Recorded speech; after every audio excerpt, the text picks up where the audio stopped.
I mean, you're very restrained and rational and not giving an overstatement, obviously, but the facts that you're describing are shocking. I was going to say, the reason why I've had a lot of people ask me, why did you write this book? I try to do what I can to get the truth out. Yes. They didn't want me to testify in February 23rd at the Senate hearing. They only wanted people that are still currently in positions on the Hill. I actually had to go in and talk to a friend of mine on one of the oversight committees and say, I will come there in person. I want to be there. I want to testify. So I'm glad you think I'm reserved. I'm, to be honest with you, I'm a little pissed off because it doesn't have to happen. If people were reporting the intelligence correctly, if I was allowed to do my job as the chief, I got a significant experience. If I was allowed to do my job as the chief, we wouldn't be here today. This didn't happen.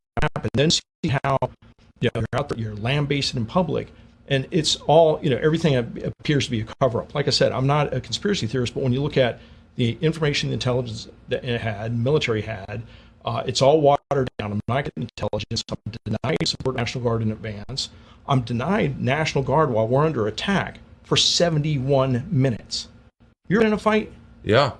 A fight for a couple of minutes. Yeah, wears you out. 1 minute. I was going to say, 60 seconds, 3 minutes. Yeah, exactly. Let me tell you, it wears you out. My officers were fighting for 80 minutes before the protesters ever broke the first one. Wait, can I say, so you described this as a failure to get the intelligence to the people who needed it, but it sounds like worse than, it sounds like they were hiding the intelligence. And that's what I'm getting at, is could there possibly be people that actually did something to happen and kind of wanted something to happen? It's not a far stretch to begin. Well, I don't know what the other explanation is.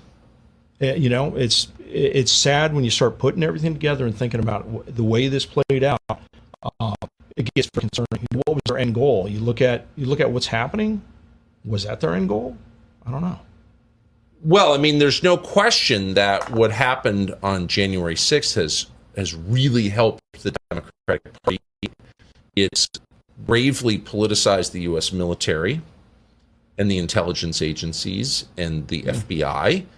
And those are all, I think, bad for America and violations of the Constitution, but they're all good for the Democratic Party. That's the fact. That's what happened. Absolutely. And I write about that because as a cop of 30 years, I'm a rule of law type of guy. Yeah. There's a reason that Lady Justice is depicted with a blindfold. As soon as you cut that blindfold off, the fairness of our legal system goes out the window. And that is exactly what has happened. They have stripped that blindfold away from Lady Justice, and it's not perceived as being fair anymore.